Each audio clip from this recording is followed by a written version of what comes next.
Hello, this is the lecture for Ancient and Medieval History for Thursday, the 8th of January, 2021. It is the 8th, yes? Yes. What did I say, January? Yeah. We'll keep it in. It's not January. It's April. Of course. I don't claim to be perfect in any way, and that's good because I'm really not. So, we were going over Justinian and Theodora and the Byzantine Empire yesterday, and there are a few visuals that I want to use. And I take it that the way I'm blocking the screen will help deal with Google's fanatical copyright policy. What you will see, if you're able to see around me, and if you can't, please shift so that you can, is the city of Constantinople in map form. Now, Constantinople is on a peninsula. To the north, or upper right of the map, is the Black Sea. To the south, or lower part of the map and left part of the map, is the Sea of Marmara, which leads to the Dardanelles, which leads to the Aegean Sea, which leads to the Mediterranean Sea. Because it's on a peninsula, it's a very defensible point.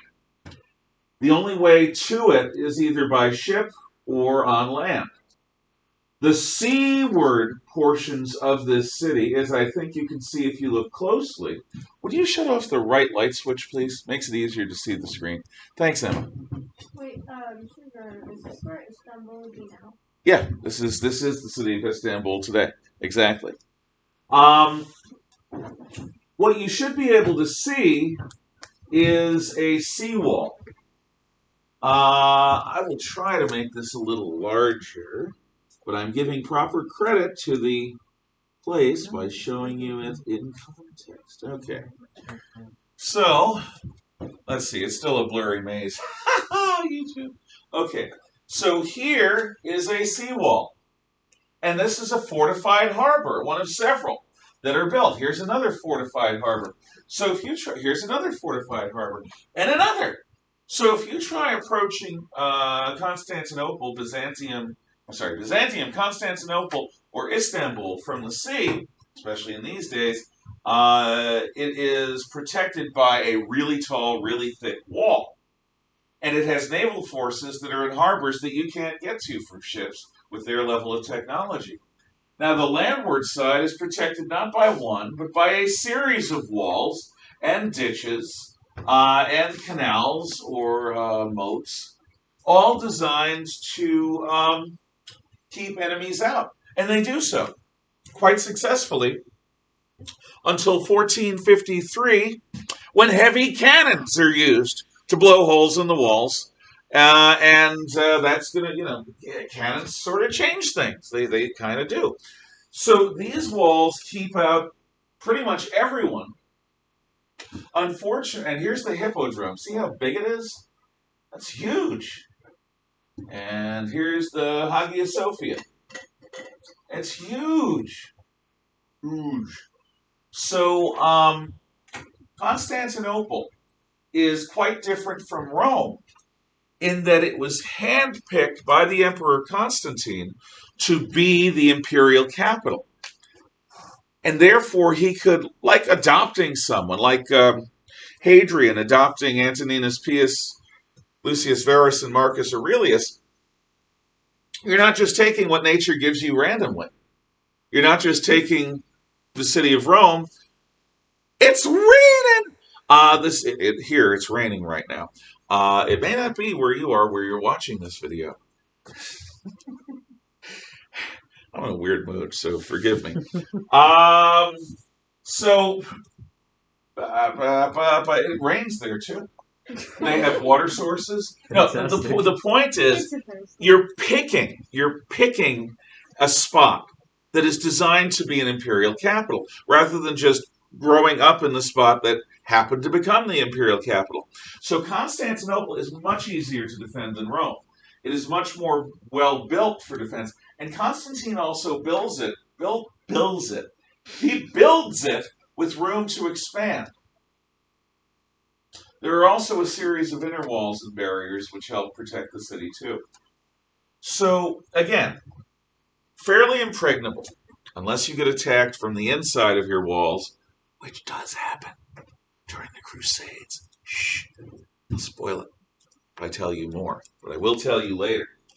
So, there's Constantinople, the city. Now let's look at the Byzantine Empire. Here's a good map. Where we left things in Justinian's time or so, the Byzantine... This isn't Justinian's time. That's fine. I'll show you what is, Justin. So, oh my God, I'm going to show the right one because I'm a history teacher. And I can't just do cheapo stuff. Byzantine Empire. Justinian. Okay. That's it. Yep, I knew you were going to do that. I just had to give you the chance. That's good. Why can it never just be? It used to. And then Google or whoever decided, oh, you're going to affect somebody's copyright. So fine. So, here is Justinian's Eastern Roman Empire restored. So, what he did was he defeated the Sassanid Persians, keeping them back beyond the Euphrates. He held on to Syria and Judea and Egypt, and the Egyptian border goes down to the First Cataract or so. He kept Cyrenaica and Libya, the old Carthage region of Africa, and Numidia. Belisarius won that for him. And after he ends up taking Rome and Ravenna, he even takes part of the area around the Pillars of Hercules, or what we today call the Strait of Gibraltar, which connects the Mediterranean Sea with the Atlantic Ocean. So he takes part of Morocco back from the Berbers, and he takes southern Iberia back from the Visigoths. Never again will a Roman Empire be as big as Justinian's. Justinian's empire is unfortunately the last hurrah of grand imperial Rome, certainly in the West. Now let's go over some of the things that we covered when we were talking about Justinian and Theodora, and you saw the videos. First off, these are not royals who come from a long line of royal families. These guys are born peasants. Justin and then Justinian are born farmers, lower class people. Justin works his way up in the army and becomes an imperial guard, the Eastern Empire's version of the Praetorians. And then he invites his nephew, who's very smart and very able, and who he basically adopts, like the adopted emperors, see, you get benefits there, who he adopts, and they both rise up through the ranks. And then they both connive, when the old emperor dies, to become emperor. Somebody gives them money, they say, thank you, we're going to use it for ourselves, which they do. Justinian advises Justin. Justinian's educated. Justin is not. And when Justinian can, he marries for love. And he also marries for smarts. What's smarts? Well, smarts is a New York term for intelligence. I hope you get that. Okay, we in the Bronx, we say smarts when we mean somebody who's got it on the ball. Theodora is brilliant.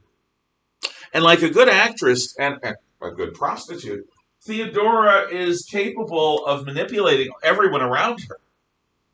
So Justinian is not just picking somebody who's beautiful or who's really good at the whole body contact thing. He's picking someone who can help him rule. And she does. You know, the Romans considered actresses and actors to be complete scum, basically variants of the prostitution profession. So they never gave them much thought. But like Justin and Justinian, Theodora has to work for a living. And she becomes very, very good at it. People will tell her things. She gets a sense of how human nature works. And so when the emperor needs help or advice, there's someone he can always go to who has his back because she's his wife, see? And she wants them to succeed. So Justinian marries Theodora, not because it's going to strengthen him in terms of marrying a powerful, wealthy family, but because she's whip smart. She's incredibly capable, and he wants that as a partner of him. Now, the most famous image of these two, let's see if I get it right. No. Yes. These are from two different mosaics. Now, mosaics are the, hello, can I help you? I guess not. Mosaics, I'm out of here. Scary bald man. No. Mosaics are something you probably encountered when you were in art at some point in your schooling. I know when we were in elementary school, they had us make mosaics. So you'd get a piece of paper or whatever, or a piece of wood, and you'd get a bunch of colored tiles. And you'd have some Elmer's glue, although they use something better than Elmer's glue. And with the tiles, you sort of make a pixelated image. Now, you all and I grew up with moving images on screens. And you know that this screen is a bunch of pixelated images, really, really, really small ones. And they're all each capable of emitting a variety of colors. This is a projection of that. But what you can see here is the tiles make up the images. So a mosaic always looks a little weird if you look at it up close. It's not really designed to be seen up close. It's like various, if you go and look at some of the roads, the traffic directions painted onto the road, they always look a little stretched out. That's because they're not designed to be seen by you from a standing position. They're designed to be seen by the drivers of vehicles from a squatter, shorter automobile type position. So because you're seeing them not from the top down, but sort of edge on, in order to create the right shape, a right arrow or a left arrow or whatever, they're sort of distended, they're stretched out. These are not intended to be seen up close. They're designed and made to be seen from a distance. And from a distance, they're very vibrant. They don't look like paintings or drawings or sculptures. They're their own unique form of art. And they are the quintessential Byzantine form of art. Because the Byzantines developed them in a way that no other culture or civilization does. So this is the ultimate Byzantine or Eastern Roman form of portrait, and these are on the walls and ceilings of churches, meant to be seen, 50, 60, 70, 80 feet away, and they convey something of the character. I mean, the eyes look stylized, but a lot of Roman art was stylized at that point anyway, as you may recall. It just gives you a sense. So obviously here's Justinian, and here's his wife Theodora. And she is wearing a diadem crown, and so is he, a crown of gems and gemstones and jewels. So Justinian and Theodora expand the empire. And one of the things that helps them with this, well, actually, one of the things that helps them with this is something that we call Greek fire. Now, Greek fire is something we don't know how to make exactly. Like Roman Empire concrete, we've lost the exact recipe. We believe that Greek fire is a mixture of naphtha and tar and oil, whatever it was made of. It acts like a primitive version of napalm. Now, napalm is a mixture of powdered detergent and gasoline. And what it does is it creates gelatinized gasoline. We develop it in World War II, and we use it on cities. And we use it in Korea and Vietnam on troops and on cities. Why? Because those are some seriously heinous, nasty wars, and our cities were bombed first by the Germans and the Japanese, so they reaped the wind, they got the whirlwind. Napalm, firebombs, actually kill more people than atom bombs, so far anyway. In World War II, the most deadly bombing attacks were not Hiroshima and Nagasaki, the two atom bomb attacks. They were the firebombing of Dresden and of Tokyo, which involved napalm bombs, firebombs. The thing about napalm is it's sticky. So if a piece of napalm dropped from a bomb splatters onto you, you can't brush it off. It adheres. So it is a truly horrifying terror weapon. The Greeks have a version of this. Obviously, they don't have bombers. They usually equip it on their warships. This is a print from the time. But what you see here is a Byzantine warship and an enemy warship. And when the Byzantines, you are close enough, they have sort of a fire hose and a pump. And they light their Greek fire as it shoots out of the hose.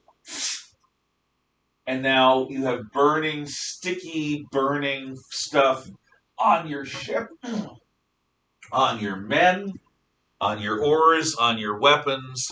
And so Greek fire is one of those things that's going to give the Byzantines dominance at sea for a very, very long time.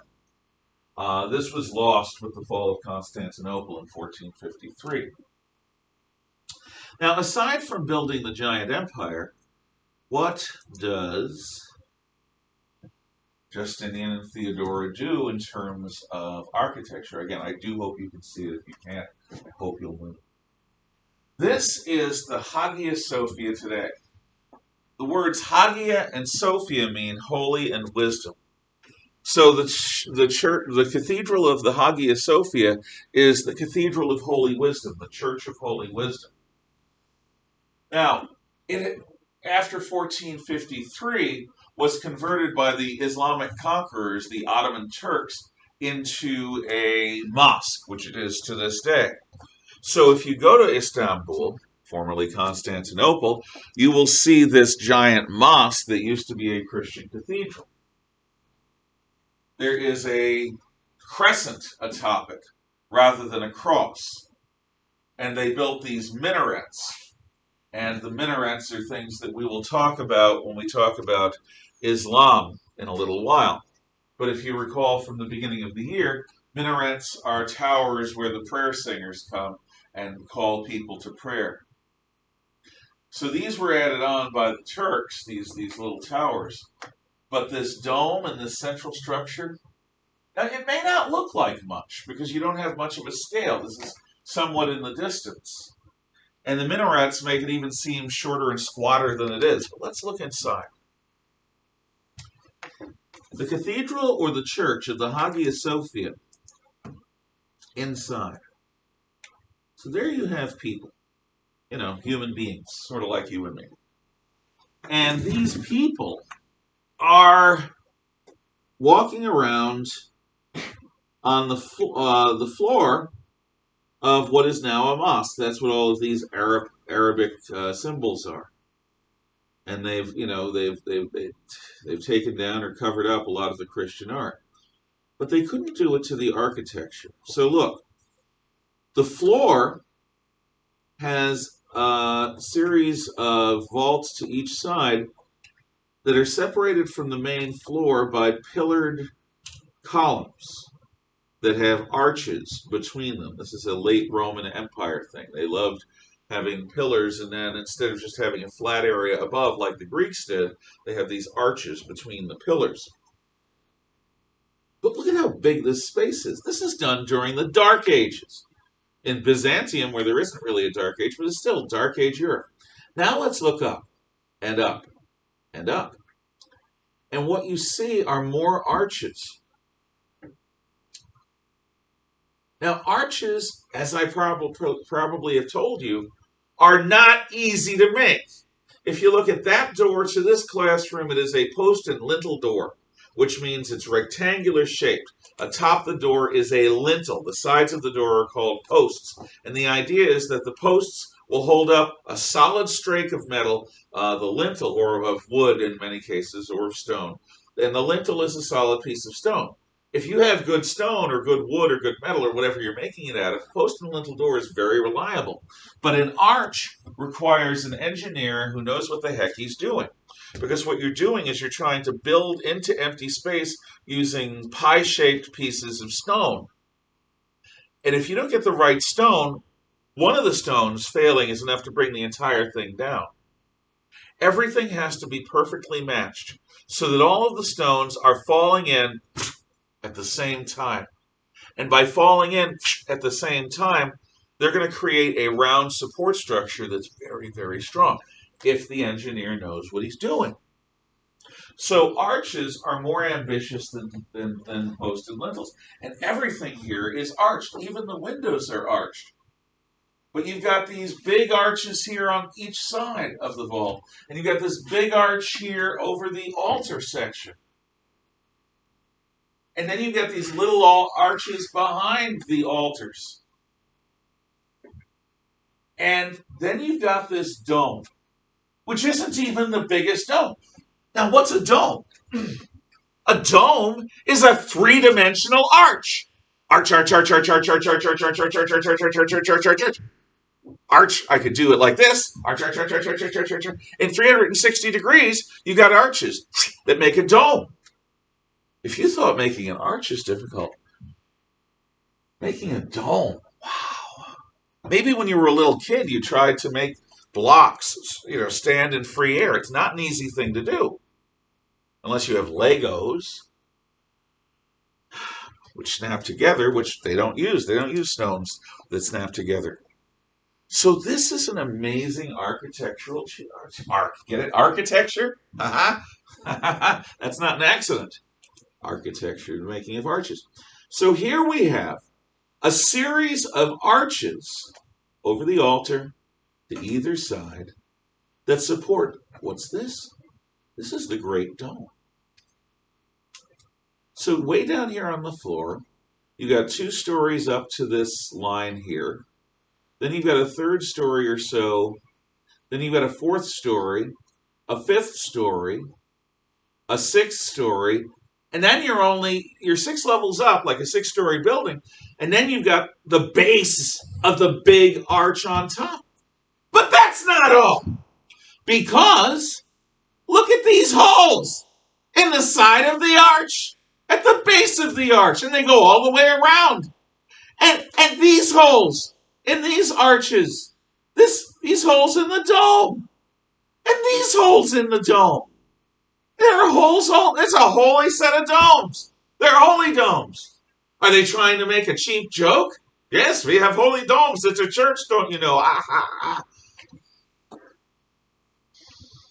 The human eye tracks light more than it tracks shadow. So when a person goes into this space, and it's nice and dark inside, see, don't. And it's nice and dark inside. But then you've got this ring of windows around the base of the Great Dome, which goes up 7, 8, 9, 10 stories. And then you've got these windows here. It looks like the ceiling and the dome is supported by light. That's the effect. Now, this is all designed to boost a sense of reverence in people inside. Architecture has the power to make you feel a certain way. Prisons are designed to make you feel depressed. Shopping centers are designed to make you feel at ease so that you'll spend. Schools are designed, this school is designed out of bits and parts of other places. We were a pet store and a warehouse. This is obviously a trailer. It's a modular home, a double wide. But most schools are designed to create a sense of stability and certainty so that you will, learn your lessons and not have to worry about things. In any event, this is designed, like all churches and mosques and synagogues and temples, to create a sense of reverence, to get you into a quiet frame of mind, a frame of mind where you're ready to interact with God. This is about the majesty of God. This architectural achievement is not human beings saying, "Oh, look how clever we are. We can build arches. We can build domes. We can build domes on arches, on columns. We can build this incredible interior space," which in the Middle Ages was so rare. I mean, today you go to a big airport, you're used to a giant interior space. They weren't. So let me tell you how this church changes the religious history of half a continent. Around the year 1000 or so, the Russians were thinking about converting to Christianity. These were the Kievan Rus, the people who live in the modern Ukraine. The word Rus means blue, for blue-eyed Vikings. The Vikings established the settlements, and they ended up with mixed-blood settlements of Russo-Viking Ukrainians, and they are the Rus, the basis of the name of modern Russia. And the Rus are thinking about becoming Christians. But what kind of Christian should they be? Well, there's a delegation that's sent out, and they go to Rome, and they go to Constantinople. And by this point, they are separate churches. There's a schism, which we'll talk about. In Rome, they meet the Pope, and they see the ruins of the great old imperial city, and they're not very impressed. Then they go to Constantinople, and they see this place from the outside, and they see this place from the inside. That's not the inside. That's the inside. And they are mightily moved. They look up and they see this giant mass of heavy stone. And if you're under a giant mass of heavy stone, you know it. Your subconscious doesn't let you forget. Hey, maybe you want to get out of here. We're under a giant mass of heavy stone. But it seems to be floating on light. The delegation chooses the Eastern Orthodox Church for the kind of Christianity. And to this day, a lot of Eastern Europe, especially Russia, uses Orthodox Christianity because this one event moved the delegates from the from the Russians so much, this one church, that it changes the religious history of tens or hundreds of millions of people. So the Russians chose their religion just based on architecture? Based on what the architecture represented, yes. And actually, Russia itself, proper Russia, not the Ukraine, Great Russia, calls itself the Third Rome. They see themselves as the inheritors of the original Roman Empire. Passed on, the baton is then passed on like a long-distance runner to the Byzantine Empire, the Eastern Roman Empire, where they get their church. And then when the Byzantine Empire falls in 1453, they say that the center of the Christian faith and the center of civilization moves from Byzantium to Moscow. No joke, they do. So Moscow is considered by the Russian Orthodox Church to be the Third Rome. But yes, this bit of architecture not only is the heart of the Eastern Orthodox faith for about almost 1,000 years, but it also shapes the fate of Russian religion, Serbian religion, and a bunch of others. For real. So, architecture can have power. And Justinian builds this. He builds the new Hagia Sophia, the Church of Holy Wisdom. Hagia means holy, Sophia means wisdom. So if you know anyone named Sophia or Sophie, her name means wisdom. Let's see. Okay, so there's Justinian Theodora. Here's the exterior again. Here's Greek fire again. Okay, go back here. Beep. Good. There's a problem with what Justinian does. So when he gets old and dies, which happens to all of us, if we live long enough to get old and die.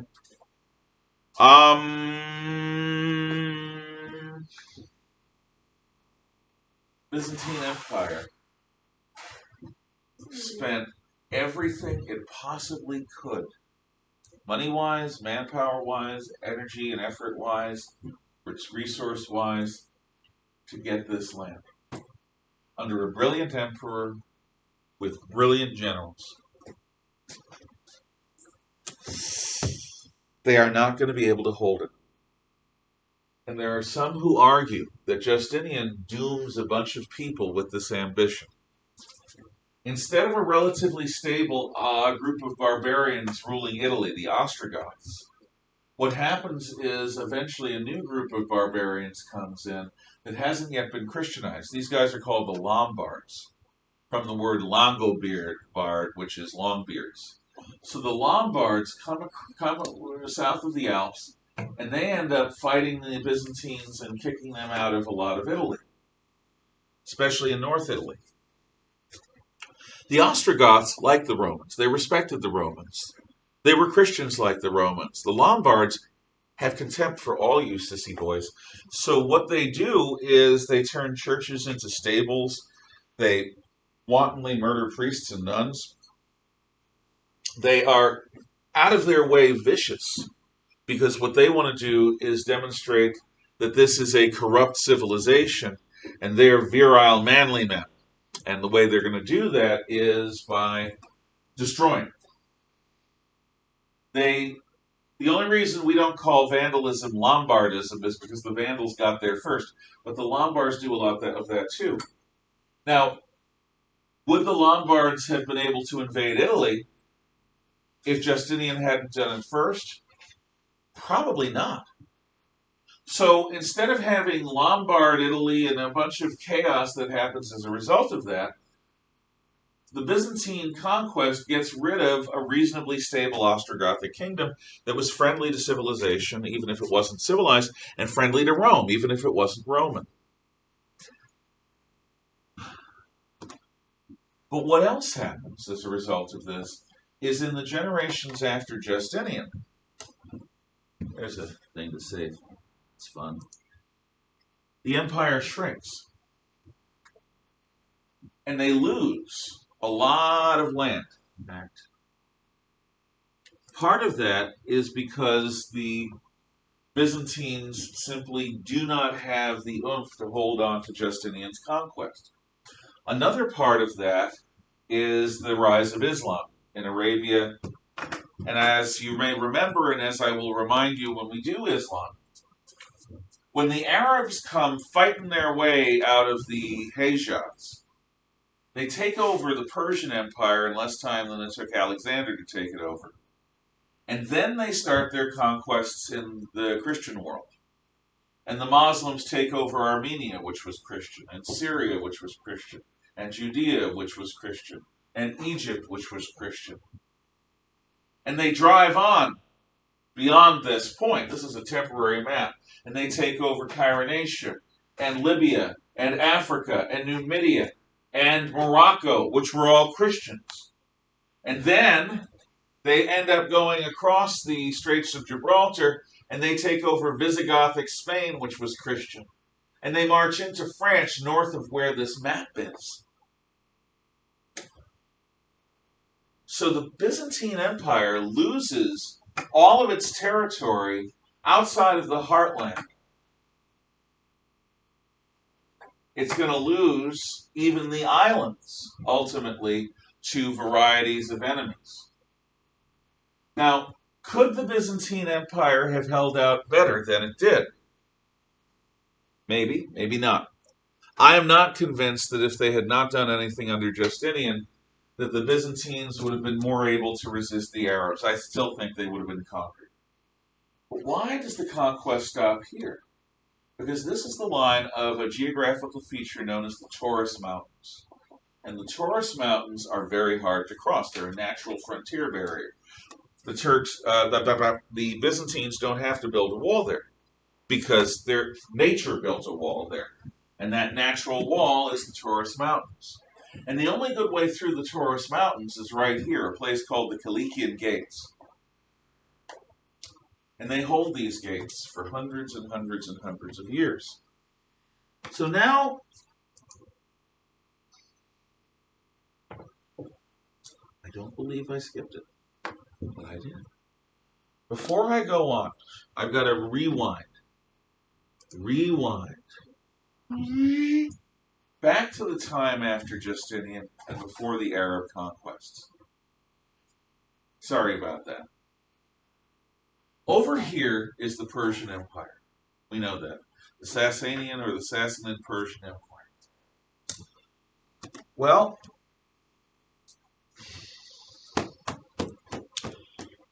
a generation before Muhammad, in the late 500s and early 600s AD, there is both a powerful and brilliant Persian great king and Eastern Roman emperor. The Persian great king, I don't remember his name, but he invades the Eastern Empire and takes away a lot of this stuff from the Eastern Empire. And he even breaks through the Kilikian Gates.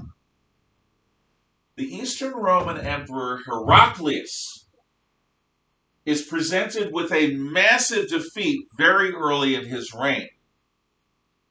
This is again around the year 600. But Heraclius rallies his forces and drives the Persians back across the Taurus Mountains and out of Syria, and then does something that nobody has done since Trajan's time. Heraclius and the Eastern Roman Empire go deep into Mesopotamia. They're invading the heartland of Iraq, which is a basic part of the Persian Empire. And when Heraclius dies, the Byzantine Empire is much farther to the east than it should be. He has recovered all this land and gotten more of it. This back and forth seesaw between Rome and Persia have gone on for 500 years by now. 400 years, let's see, the 200s AD to the 600s AD. Yeah, it's 400 years. And it looks like Rome has finally won. Persia's weaker than it was. And then Heraclius, oh God. I think Heraclius lives to see the early Arab conquest. But he or his son find all that land that they had taken fall into the hands of the Arab Caliphate. The Islamic Arabs take over the Persian Empire, and then they conquer all the way to the Taurus Mountains again, along this line, and they conquer all of this too. So poor Heraclius. He's defeated, he's victorious, and then defeat comes again. Yes? I have a question. Please. So, up in the upper right-hand side, there's like a little peninsula area. In this map? Yeah. Oh, this is, oh, yeah. What is it? Is it part of Persia, or it kind of looks like it, but I don't think so. This is the Crimea. The Crimea dangles from Asia into the Black Sea. This is a strait of water connecting the Black Sea to the Sea of Azov. What country would that be? What? What country would that be? Well, it should be in Ukraine, but the Russians took it about 10 years ago, and they're holding it illegally. It's traditionally part of whoever rules the area of Ukraine or Russia. The Romans actually controlled this for a while. Basically, because they only had to guard this little narrow neck of land, it was almost like an island. And so the Crimea had been taken and lost since Greek times for the Mediterranean world. And when it was lost to the barbarians who surged around up here. So what this is part of the Eastern Roman Empire during Justinian's time. And the Byzantines keep it and lose it and keep it, and they ultimately lose it. The Persians end up controlling areas around the Caspian Sea. And sometimes they reach the shore of the Black Sea near what's now modern Georgia. Georgia's not only in southeastern United States, there's also a Georgia in Asia and the Caucasus Mountains. But to my knowledge, the Persians don't take the Crimea. Does that answer your question? Excellent question. So now we are back at the heartland of the Byzantine Empire. Okay. So, it's around the year 1000. We're approaching the year 1071. And we've got Islamic forces, Turks now, not Arabs. Turks are Asiatic people that have embraced Islam. They're tougher warriors than the Arabs are in the period after the year 1000. The Byzantines have held on to southern Italy, the area near Naples and between Naples and Sicily. They've held on to a lot of the Balkan region north of Greece. They've held on to Greece. They've held on to Anatolia, to Cyprus, to Crete. This is the heart of the Byzantine Empire. And apparently they've also held on to the Crimea. That's good. Unfortunately for them, a new group of rulers of the Middle East called the Seljuk Turks come along. And the Seljuk Turks want this land. So in the year 1071, the Battle of Manzikert is fought at the fortresses around the Kilikkian gates. And what happens as a result of that is the Byzantine Empire is going to be fatally weakened. Here in the light brown is the area taken by the Seljuk Turks. So when the Byzantines lose at Manzikert, this great natural barrier that is the Taurus Mountains is breached. They still hold on to coastal territory, but the heart of Anatolia, the heart of Asia Minor, is now in the hands of the Turks. And the Byzantine position is permanently weakened. However, it's this event, more than any other, that causes the Byzantine emperor to ask, Rome, can you help me? And that call for help to Rome is going to inspire a major event in the High Middle Ages called the Crusades. So I have now taken you through Byzantine history up to the point where they asked for help in the Crusades after the Battle of Manzikert in 1071. We're now going to go back in time, but I wanted to give you that one light of civilization. Is it Europe? No, but it does affect European history. Yes, sir. Did the Celtic Turks fight with elephants? I don't know. I don't think so, but it's possible that they might have. The Seljuks came more out of Asia. If they had had elephants, they would have been Indian elephants. Yeah, you're right. And Indian elephants tend to be more for work than war. Okay. You at home. I'll see you tomorrow. You here. I'll see you tomorrow.